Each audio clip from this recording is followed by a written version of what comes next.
Continue now with our lead story. The trial of 5 al-Qaeda killers will be moved out of New York City, as we predicted, by the way.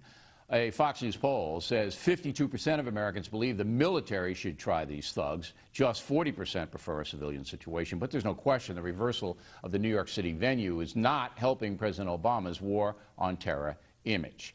Joining us now to comment, radio star Leslie Marshall in Los Angeles and Washington Post reporter Sally Quinn in D.C. Ms. Quinn, isn't this just another embarrassment for the president?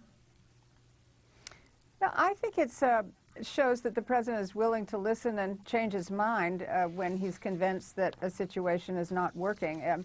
I couldn't agree more with Bloomberg and Dianne Feinstein and Chuck Schumer. I think it should be moved out of New York. Okay, but that's putting that's putting a pretty happy face on it, Sally. I mean, look, for months, people who with superior intellect, like me, have been saying this is insane, okay? You can't spend $1 billion trying these thugs in a city like New York where security nightmares.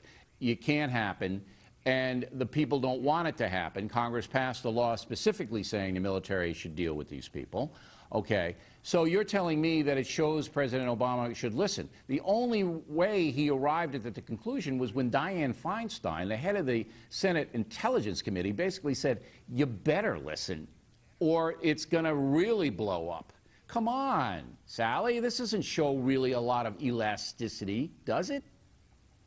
Well, I think that things have changed dramatically since the Christmas Day bombing attempt.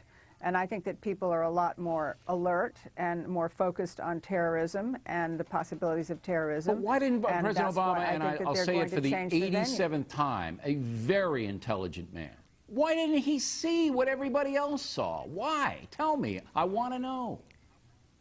Well, I can see how in the beginning you would think this is where this happened.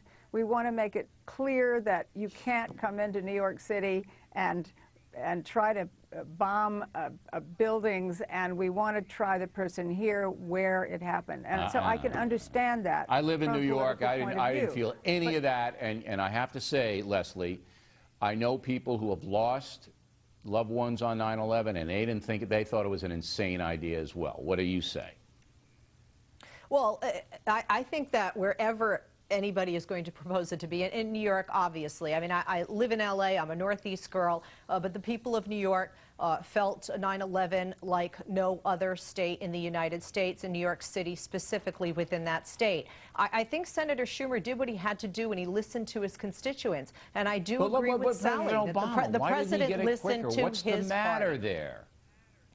I think he was really trying to say to the terrorist, using the symbolism, if you will, Bill, and not living in New York and not being a senator from the state of New York. Yes, it's symbolic to say, look, you know, we're not afraid of you. We're going to bring you right back, right across the street from where you brought those towers down, and we're going to show you American justice, the American way. I just think it was a bad decision, and it hurt him a lot. Okay, let's go to the party of no. Do you believe, Ms. Quinn, that the majority of Republicans elected on Capitol Hill just simply not going to help Barack Obama because they want to take back the House in November? Well, I would like to believe that the people in the House and the Senate, Republicans or Democrats, will vote what they really believe.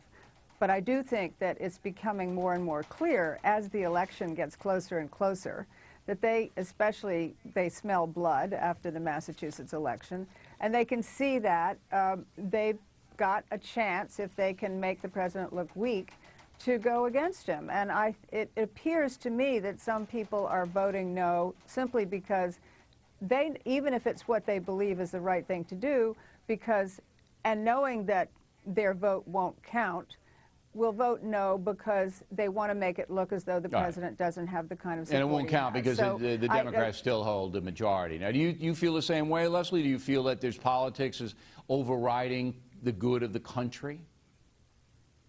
Well, I think that, unfortunately, on both sides of the aisle, a lot of people are more concerned with keeping their jobs, obviously, and are really forgetting the people that elected them and are worrying more about their party and the political agenda and their platform rather than the issues that help that constituency. Healthcare reform is an example of this. We need bipartisan support. We all know this. It's not rocket science. They have got to come to an agreement, and that means that both sides don't get 100% of what they want. You know, Bill, when the Republicans didn't stand up at the State of the Union address when the president mentioned tax cuts, I said, what? What? Well, they were just wait a minute. tired. I thought that it was so late, proof. Leslie. It was 3 in the morning by the time you wrapped that. Everybody was I'll give it to you. It was a long speech. I talked to some of the Republicans, and they said they were so exhausted watching Nancy Pelosi go up and down all those times. That's a good that one. They just couldn't, they just lost focus. Ladies, I got to run, and it's always good to talk to you. Thanks very much for helping us out tonight.